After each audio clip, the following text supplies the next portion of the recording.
Hello, everyone. I'm Mark Walmsley, and I'm the founder of the Arts and Culture Network.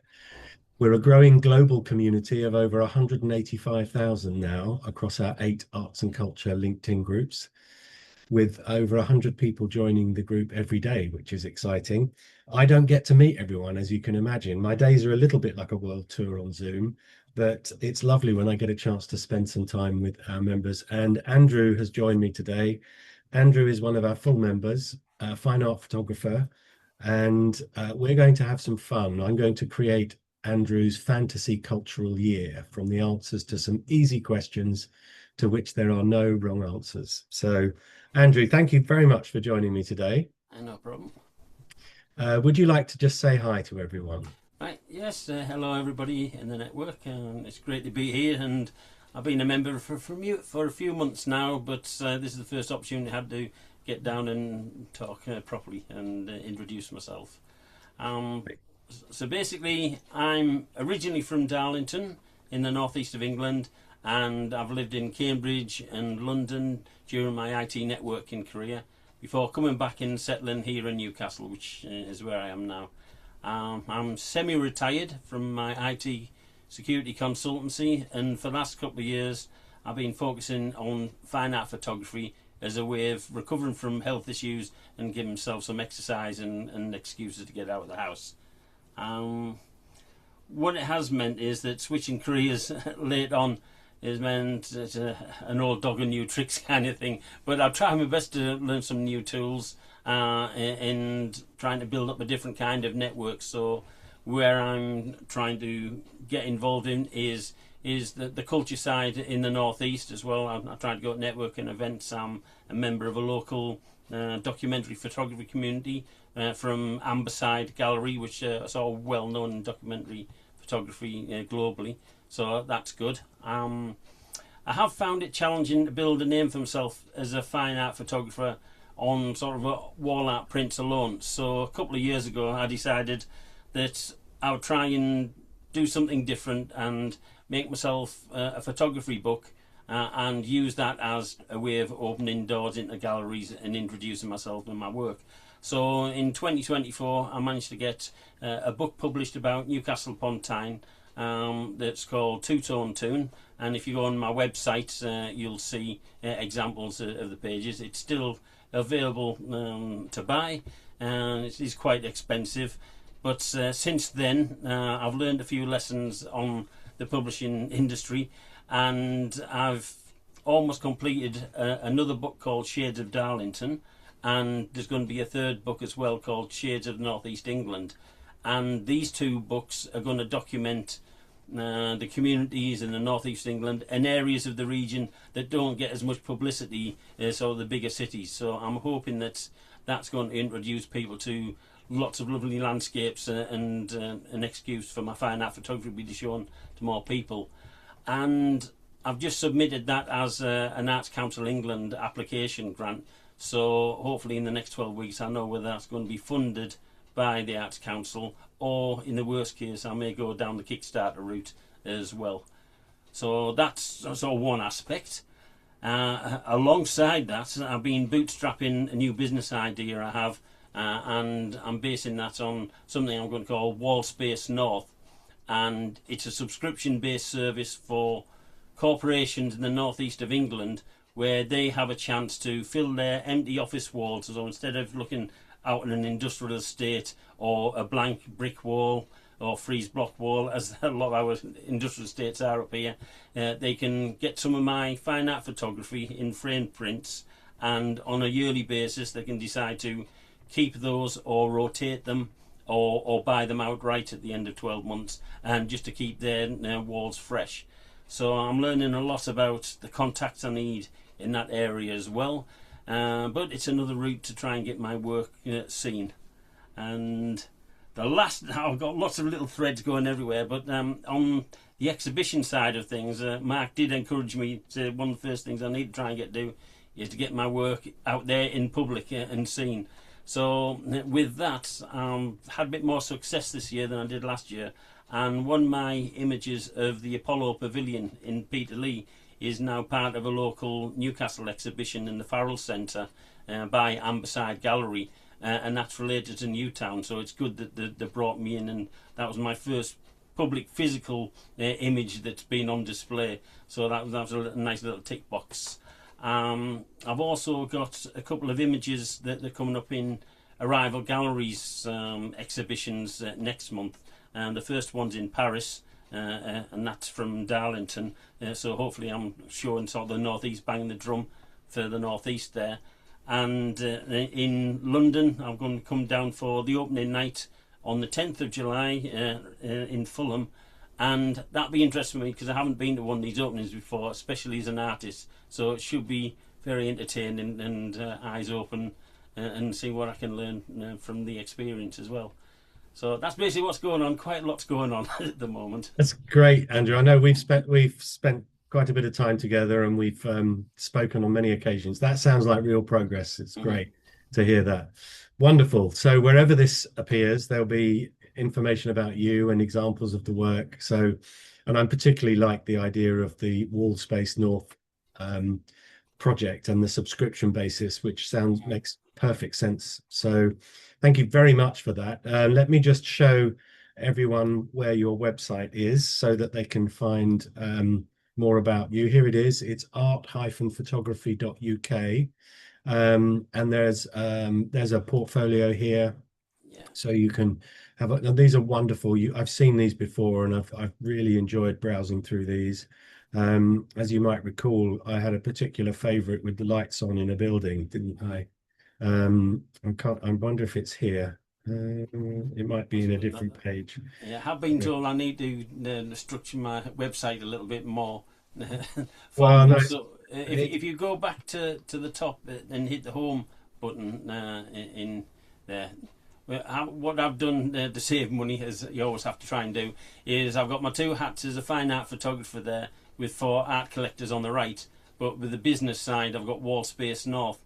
So the Wall Space North stuff is all under the corporate drop down menus there. So what I'm trying to publish there, so under corporate, if you use the drop down on that and pick AAS catalogue, so art as a service catalogue, and this will just give the audience an idea if you scroll down.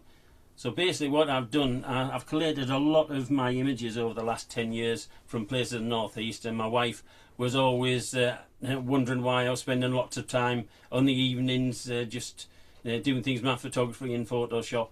But I built up lots of folders of different places. So I've now got 10 sort of collections plus my signature collection of different places in the northeast. So it covers all of Northumberland, so down to or Northumbria, so Northumberland down to Cleveland, the full breadth. So this is the basis of my work for Wall Space North, and I'll just keep adding to that as I go along. And the general galleries is just is sort of like portfolio as fine art photographer. So I need to tidy it to be a bit more structured in both sides, but it's all work in progress. Well, it's great, and they're such powerful images, especially that one I spotted, which I loved. Thank you. That's great, Andrew. That's a wonderful introduction to the work you do, and it's given me inspiration for your fantasy cultural year, which we're going to do now. I have a magic wand and a time machine at my disposal for this interview, and I love the idea of the subscription service for Wall Space North, and that's going to form the basis of it. So in order to do this, I need to place you somewhere in the world. Okay, we're going to stick to Great Britain and Ireland. I think that was the plan for this fantasy year. So can you tell me what's your favorite building in Great Britain and Ireland? Well, it's difficult to actually say. I mean, when I lived in London, it was Tower Bridge, because I worked near Tower Bridge and crossed it quite often as well on foot, and I do have lots of photographs from various angles in HDR. But when I moved back to the northeast about 23 years ago now, and back to Newcastle, it's the Tyne Bridge that's the most iconic symbol of anything in the northeast. So if you think of Newcastle at all, it is just the Tyne Bridge. So that would be, for my purposes as well, to sort of display where I'm from and what the culture's like. And I say it's just been renovated now as well. I think they've taken some of its um, skirting board off, so it's been painted.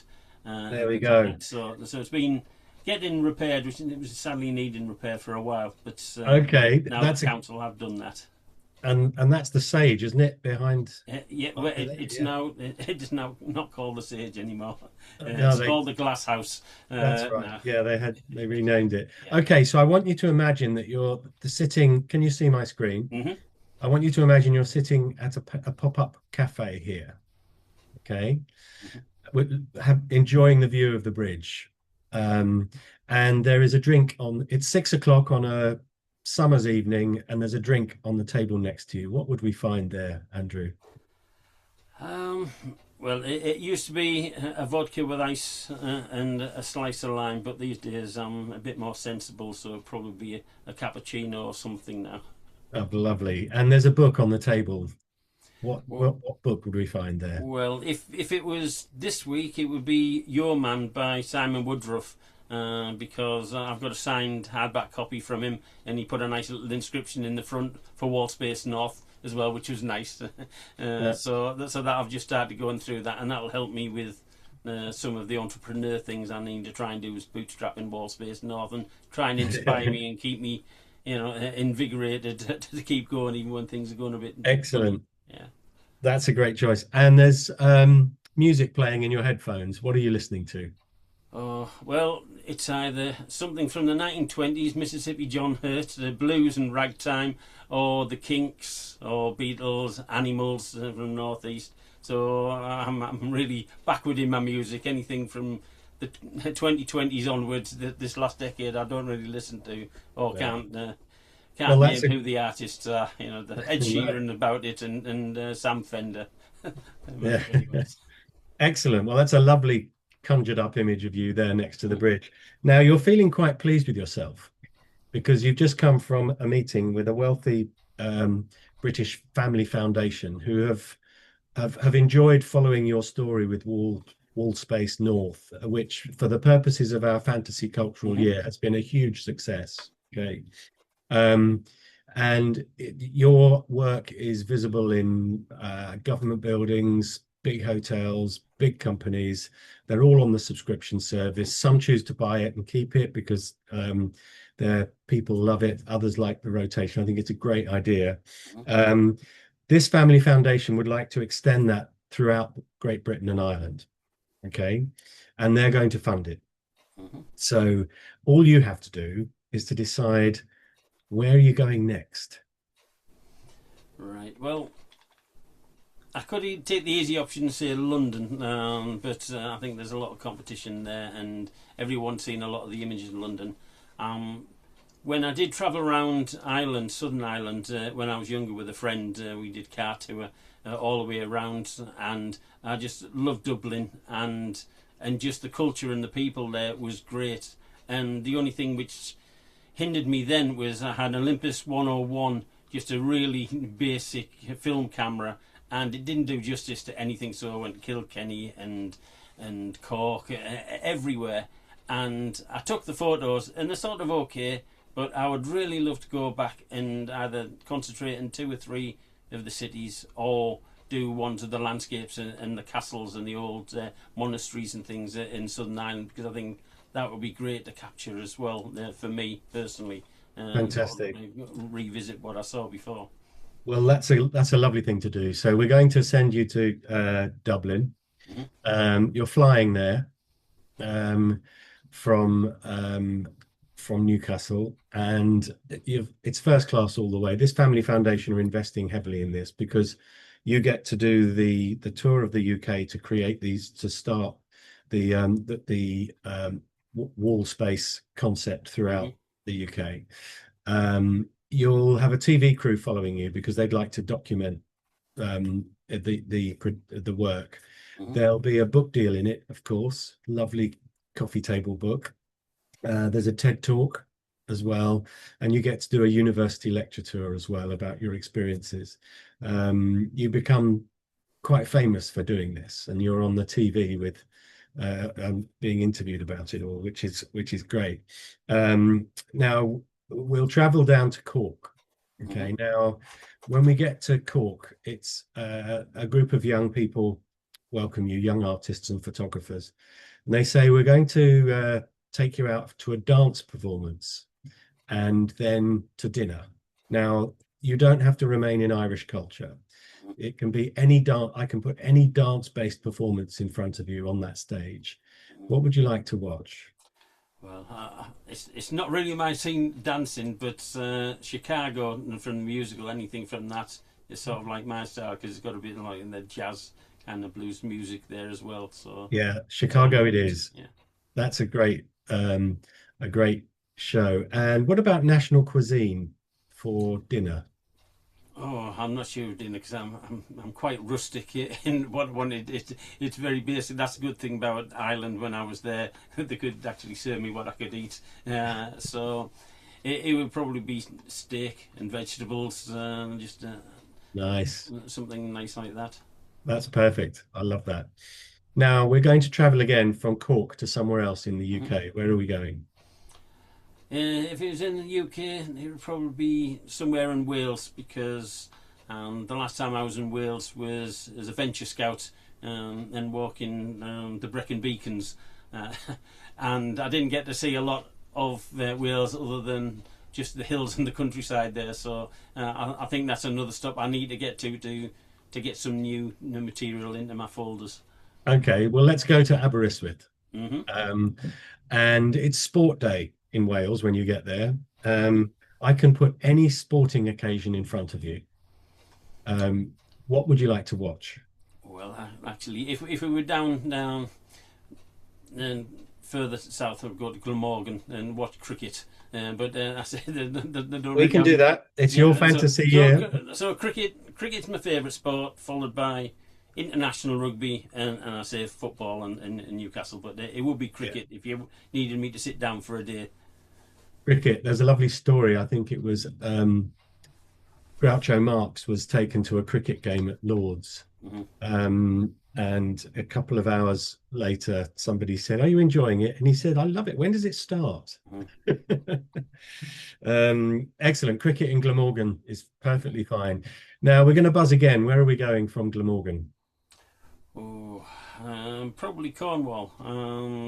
Nice. Somewhere sound like Penzance or somewhere. Again, it's something where I fantasise getting all the way down to Penzance because my dad, even though he's no longer with us, he rode down there with a friend over a couple of weeks when he was younger. He was really into cycling, and I can get down to Penzance on the train. It's just persuading my wife and my son to come down, and that really it's either a really long train journey or you split it up with a couple of stops in between and Yeah, make like a week of it. But yeah, that kind of coastline, I would love to see the Lizard and even try and get across the Yards of Scilly as well, something like that. yeah, that's you can. Now we let's stop off in St. Ives.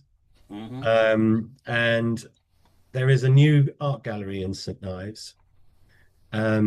It's not projection, it's immersion. So you put on some virtual reality glasses and you Hmm. can step into the work of a famous artist or photographer.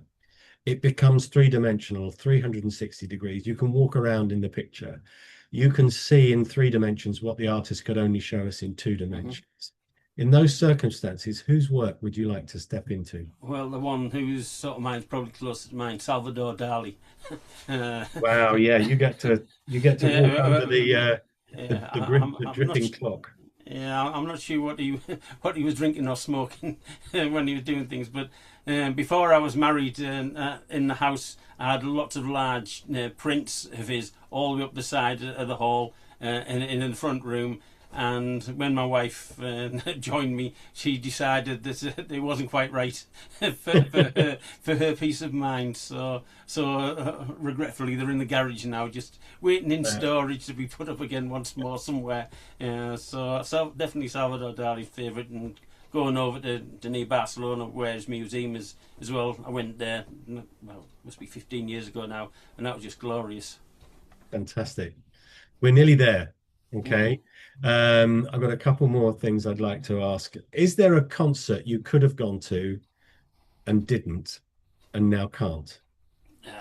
Well, probably the Who, their famous Leeds Mm. concert that was recorded live in the album. So it sounds great in the album, but it was the atmosphere must be brilliant Oh yeah, watching them.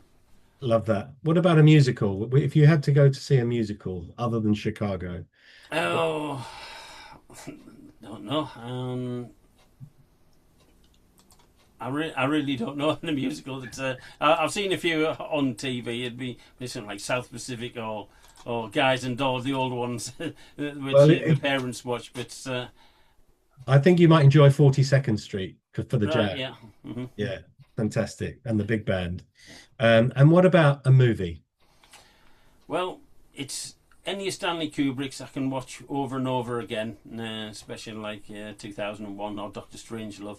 Or if there's anything that's a little bit quirky, Troll Hunter. I love Norwegian films; they're just great. Those and Korea films as well, but sometimes you get sidetracked having to read the subtitles rather than enjoying the film itself. Yeah, But those are good ones to watch. 2001 was so ahead of its time. Hmm. I mean, you can watch it. I love that movie. It's great, brilliant. Now we're nearly there, and I'm going to send you off to do this wonderful project. Hmm. But before I do, I'm going to give you a hero lunch. Hmm. So you can invite one person to lunch. Okay, we'll be in London. It'll be a lovely restaurant. You've got a leisurely couple of hours. You can invite anyone you like, and they will come. It can be a historical person, fictional character, Hmm. someone famous or otherwise. It can be anyone you like. Who would you invite to lunch? Well, the first one I would invite over anyone else would be Buddy Holly. He sort of the guy who sort of made me pick my guitar up when I was 18. Uh, my parents wouldn't let me have any instruments at home until I was 18, and I was already paying my way into the house, so they couldn't really stop me. And just learnt all the Buddy Holly things, and I said I progressed from there onto Chuck Berry and onto the blues and 60s and learning all those on guitar as well. So he's definitely the one person I admire above everyone else. What he achieved when he was so young and just Mm. cut short and what he could have achieved, from all the longevity of it. If you look at Elvis and how the Beatles had all those hits, what he did in 2.5 years, just great. Oh, great choice. There we are, Andrew. That's your Hmm. fantasy cultural year. I hope you've enjoyed it. I Yes. hope it gives you inspiration because there's no reason why what you're doing shouldn't be extended. Hmm. So if you're watching this, you'll find information about Andrew around wherever this appears with examples of his work and links. But for the time being, Andrew, thank you so much for Yeah, being my a good pleasure. sport and doing this. I hope you've enjoyed it. Thank you Yes, so I have much. definitely. Right, thank you.